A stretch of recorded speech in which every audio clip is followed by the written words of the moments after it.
Bismillahirrahmanirrahim. Today we will discuss the introduction to nursing research. Don't you be afraid, everything will change. You and I jumping off the edge, they say dream. आज हम introduction पढ़ेंगे nursing research का, जो कि first unit है हमारे पास nursing research semester 7 का। Objectives: define research and nursing research. हम रिसर्च और नर्सिंग रिसर्च को डिफाइन करेंगे। Discuss the importance of research in nursing. हम देखेंगे कि नर्सिंग फील्ड में हमारे पास रिसर्च की क्या अहम किरदार हैं। Describe the development of nursing research from Florence Nightingale into the 21st century. हम ये जानेंगे कि कैसे 21st सेंचुरी तक फ्लोरेंस नाइटिंगेल से लेकर आज तक नर्सिंग रिसर्च में क्या क्या डेवलपमेंट आएंगे, क्या क्या प्रोग्रेस इसने पाई है। Discuss the classification of nursing research process. जो डिफरेंट नर्सिंग रिसर्च में क्लासिफिकेशंस हुई हैं उनके बारे में हम जानेंगे। Describe the use of scientific knowledge for description, explanation, prediction and control of nursing phenomena. किसी भी नर्सिंग फिनोमिना को कंट्रोल करने के लिए, एक्सप्लेन करने के लिए और उसे अच्छे से डिस्क्राइब करने के लिए, बयान करने के लिए हमें जो साइंटिफिक नॉलेज की ज़रूरत होती है उसके बारे में हम स्टडी करेंगे।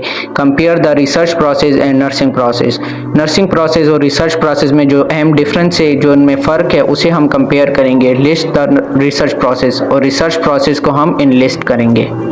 What is research? अब हम जानेंगे कि रिसर्च हमारे पास है क्या। The word research is derived from the Middle French research which means to go about seeking. Research हमारे पास हकीकत में फ्रेंच वर्ड से अखज़ किया गया है, जिसका मतलब है किसी चीज़ की तलाश में निकलना या किसी चीज़ के बारे में जानना।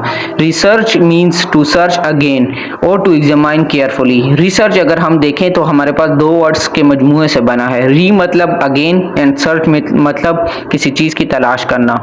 तो जब हम किसी चीज़ के बारे में बार बार तलाश करें, उसके बारे में जानें, उसको अंडरस्टैंड करें, तो उसे हम रिसर्च कहते हैं। The systematic rigorous investigation of a situation और problem in order to generate new knowledge और वैलिडेट एग्जिस्टिंग नॉलेज। यहाँ पर तीन अल्फाज को जानना बहुत अहम है। सिस्टमैटिक, सिस्टमैटिक मीन्स हमारे पास एक सिस्टम के तहत एक स्टेप वाइज एक प्रोसेस हो, उसे हम सिस्टमैटिक कहते हैं। Rigorous investigation of a situation. Rigorous investigation of a situation का मतलब ये है जब हमारे पास कोई पेशेंट आता है तो हम उसके बार बार इन्वेस्टिगेट करते हैं, उसके इन्वेस्टिगेशंस करते हैं ताकि उसमें पता चले कि क्या क्या बेहतरी आई है और क्या क्या एबनॉर्मलिटी अभी तक है। इसके बाद वैलिडेट का मतलब ये होता है कि हम जो एग्जिस्टिंग नॉलेज है उसे दोबारा चेक करें। तो अगर हम एक प्रॉब्लम को आइडेंटिफाई करने के लिए या उसका सलूशन ढूंढने के लिए एक सिस्टमेटिक अप्रोच लगाएं, सिस्टमेटिक प्रोसेस में उसका हल ढूंढें, या जो प्री एग्जिस्टिंग नॉलेज है उसे मज़ीद बेहतरी की तरफ लेकर आएँ, तो उसे भी हम रिसर्च कहेंगे। The ultimate goal of research is the development of a research body of knowledge और अ डिसिप्लिन और प्रोफेशन। रिसर्च का अल्टीमेट गोल यानी मेन मकसद ये भी होता है कि वो प्रोफेशन में, किसी भी डिसिप्लिन में तरक्की लाए, मज़ीद उसमें डेवलपमेंट लाए। जैसे कि नर्सिंग प्रोफेशन में हम लोग रिसर्चेस करते हैं और उससे हमारे नर्सिंग प्रोफेशन में डेवलपमेंट आती है। Now what is nursing research? Nursing research is the scientific process that validates and refines existing knowledge or generates new knowledge that will directly or indirectly influences the nursing practice. Nursing research हमारे पास एक ऐसा scientific process है जिसके ज़रिए हम nursing field के related जो problems हमारे पास आते हैं उसको स्टडी करते हैं और उसके लिए न्यू नॉलेज को गेन करते हैं, या फिर जो पहले की नॉलेज हमारे पास मौजूद है उसे और अच्छा करते हैं और बेहतरी की तरफ लाते हैं, जिससे हमारी नर्सिंग प्रैक्टिस में बेहतरी आती है। Research is the systemic inquiry that uses disciplined method to answer questions and solve problems. Research हमारे पास एक सिस्टमेटिक, एक स्टेप वाइज ऐसे के प्रोसेस को कहा जाता है जिसके ज़रिए हम डिफरेंट क्वेश्चंस का आंसर ढूंढते हैं और डिफरेंट प्रॉब्लम्स को सॉल्व करते हैं। The goal of nursing research is to provide an empirical basis to guide nursing practice, what is referred to as evidence based practice. Goal जो हमारे पास नर्सिंग रिसर्च का होता है, इसका मेन गोल ये है कि हम नर्सिंग प्रैक्टिस को एक एविडेंस बेस्ड प्रैक्टिस बनाएं, एक प्रूफ के साथ एक ऐसी प्रैक्टिस हम लोग करें जो पेशेंट को अच्छी केयर भी प्रोवाइड करे और उसका हमारे पास एक सबूत भी हो। तो डियर स्टूडेंट्स, अब हम जानेंगे एविडेंस बेस्ड प्रैक्टिस क्या होती है। Evidence-based practice is the integration of a best research evidence with the clinical expertise and patient values to facilitate clinical decision making. Evidence-based practice का मतलब हमारे पास यह होता है कि हम different researches conduct करते हैं जिसके ज़रिए हमारी clinical expertise इतनी developed होती है कि हम किसी भी patient के values, उसके beliefs को मद्देनज़र रखते हुए उसके लिए अच्छी और बेहतर decision making बना सकते हैं, उसके लिए एक अच्छा फैसला ले सकते हैं ताकि उसे एक बेहतर केयर प्रोवाइड कर सकें। Developed knowledge from research is essential to provide a scientific basis of evidence-based nursing practice. ये हमें developed knowledge से मिलती है। जब different researches conduct होती है उससे हमारी knowledge developed होती है और उससे हमारी evidence-based nursing practice और भी बेहतर बनती है। Nurses clearly identify the issues or problems based on accurate analysis of current nursing knowledge and practice. जो हमारे पास nurses होती हैं वो हमें तमाम issues और problems के बारे में accurately analyze करके बताती हैं कि हमारे practice से related ये मसाइल हैं जिस पे different पे researches होती हैं और knowledge gain किया जाता है। 30 to 45% of patients not receiving care according to scientific evidence. कहते हैं कि आज भी 30 से 45% हमारे पास ऐसे के मरीज़ आते हैं जिन्हें हम केयर अच्छे से प्रोवाइड नहीं करते और एविडेंस बेस्ड प्रैक्टिस उन पर नहीं करते, यानी स्टैंडर्ड प्रोटोकॉल के तहत उन्हें केयर नहीं प्रोवाइड की जाती। Nursing research priorities to improve nursing as a profession, nursing practice, patient outcomes.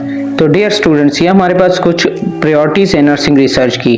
Nursing research हम लोग असल में इसलिए करते हैं ताकि हमारे प्रोफेशन में बेहतरी आए, हम लोग जो प्रैक्टिस करें वो बेहतर तरीके से करें और पेशेंट का जो आउटकम है, जो आउटकम हम लोग कहते हैं जो हमने गोल अचीव करना है वो अच्छे से अचीव कर पाएँ।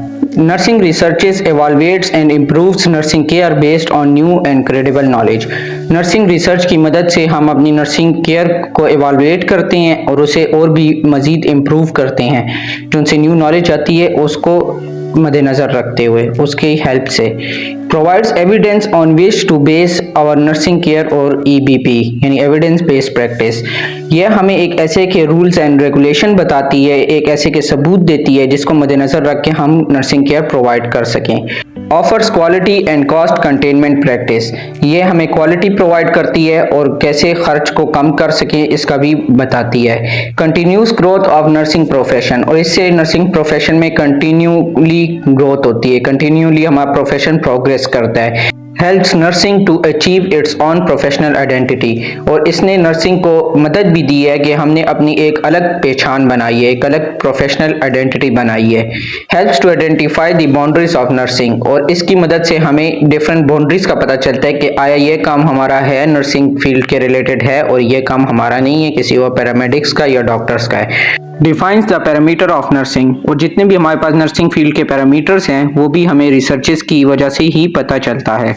Nursing research began with Florence Nightingale और 180 ईयर्स अगो।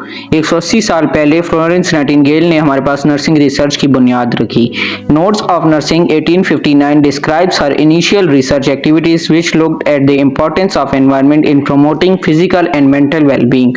फ्लोरेंस नाइटिंगेल के ही रिसर्च से हमें ये मालूम हुआ कि कैसे हमारा इर्द गिर्द का माहौल हमारे फिजिकल और मेंटल हेल्थ को प्रमोट करता है, बेहतर बनाता है, और कैसे एक ख़राब एनवायरनमेंट हमारे फिजिकल और मेंटल हेल्थ को ख़राब करता है और भी हमें बीमार बनाता है।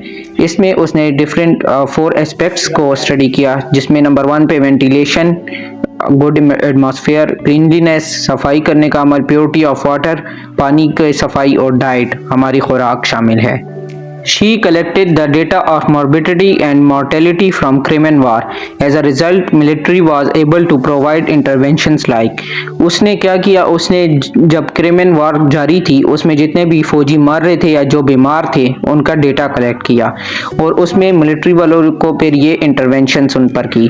इनफ फूड, उन्हें खुराक दी, क्लियर क्वार्टर्स फॉर द सिक, जो बीमार थे उनके लिए साफ क्वार्टर्स का इंतज़ाम करवाया, अप्रोप्रिएट मेडिकल ट्रीटमेंट, उन्हें मेडिकल ट्रीटमेंट मुहैया की, टेस्टिंग पब्लिक वाटर, जो वो पानी पीते थे उसका टेस्ट करवाया, इम्प्रूव्ड सैनिटेशन, सफाई को उसने तरजीह दी, प्रिवेंटिव स्टारवेशन, और जो भूख से मर रहे थे उनको खुराक मुहैया करवाई। These interventions made impact and military started to participate in the health related activities. Mortality reduce from 43 to 2%। इन इंटरवेंशंस जो फ्लोरेंस नाइटिंगेल ने किए थे फौजियों पर उन्होंने बहुत अच्छा असर दिखाया और जो डेथ रेट है वो 43 से 2% तक कम हो गया।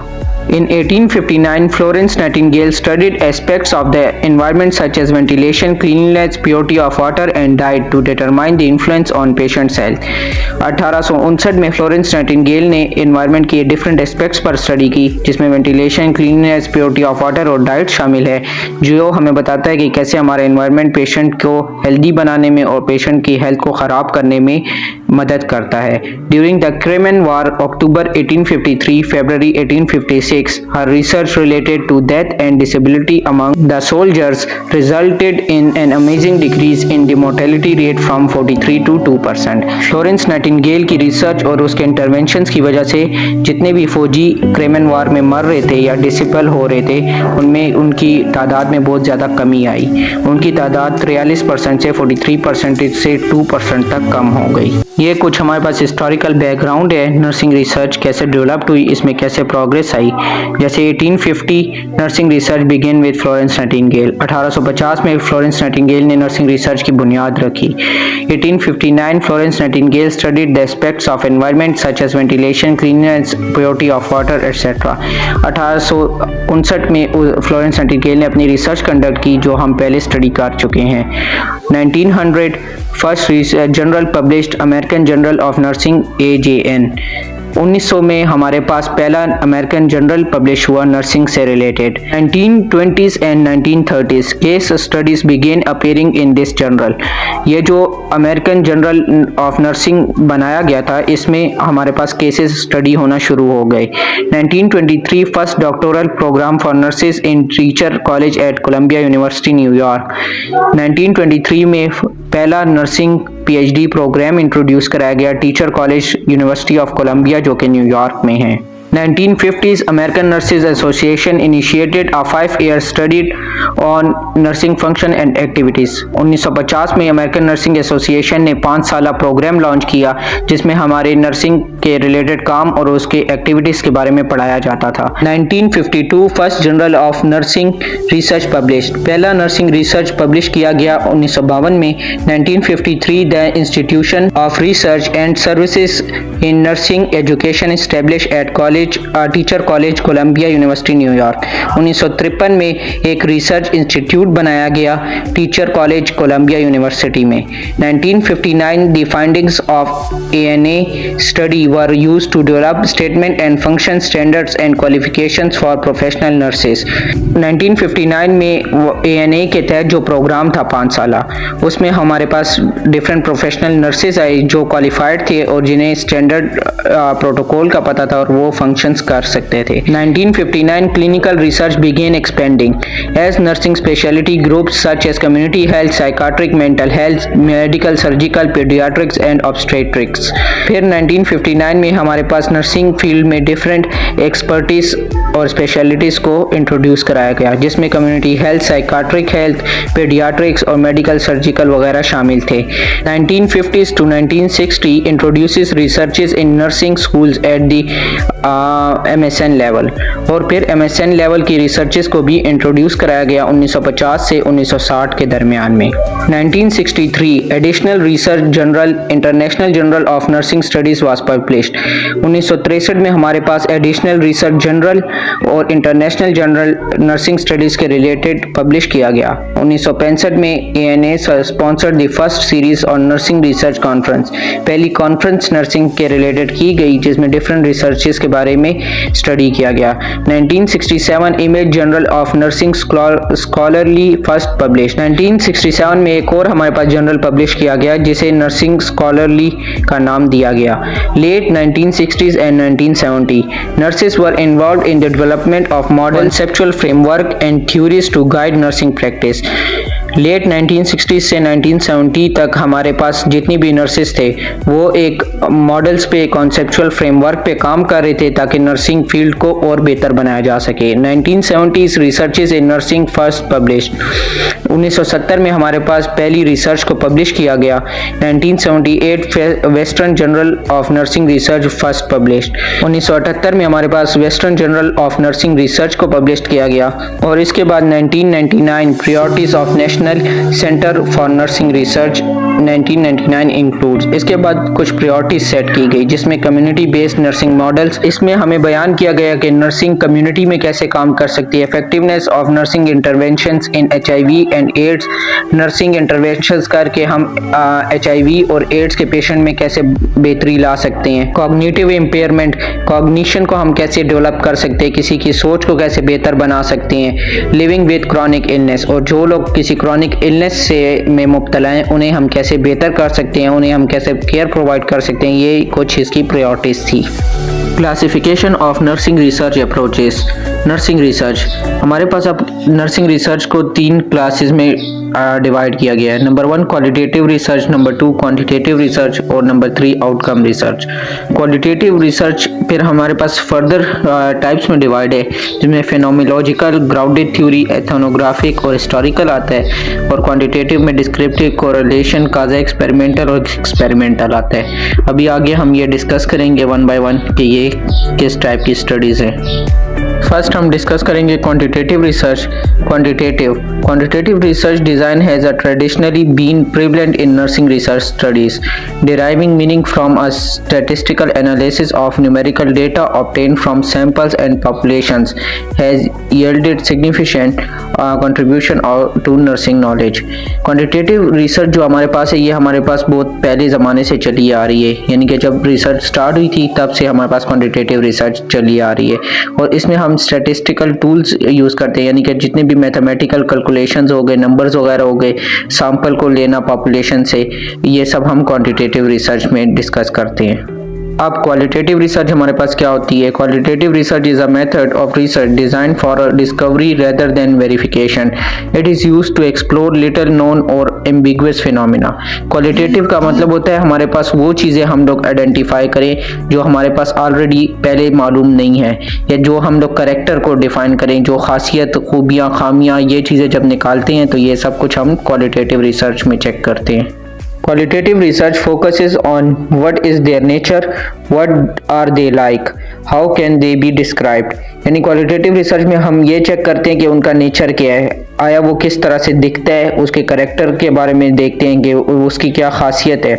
What are they like, वो किस शेप का है, how can they be describe, और इसे कैसे हम बयान कर सकते हैं। It often involve the views और internal worlds of participants and included data generated through interviews and focus groups.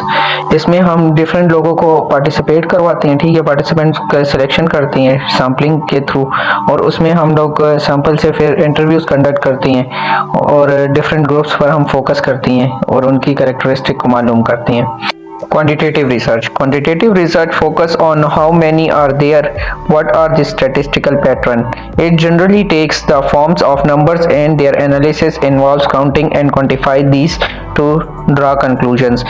Quantitative research में हम लोग different numbers और statistical tools को अपनाते हैं, और साथ ही साथ हम ये चेक करते हैं कि इस चीज़ की क्या क्वांटिटी है, कितनी मिकदार में हमारी सोसाइटी में पाया जाता है, या कितने % ये चीज़ हमारी सोसाइटी से ख़त्म हो गई है। तो जब भी हम किसी चीज़ के मिकदार के बारे में, नंबर्स के बारे में जानेंगे तो वो क्वांटिटेटिव रिसर्च के थ्रू जानेंगे।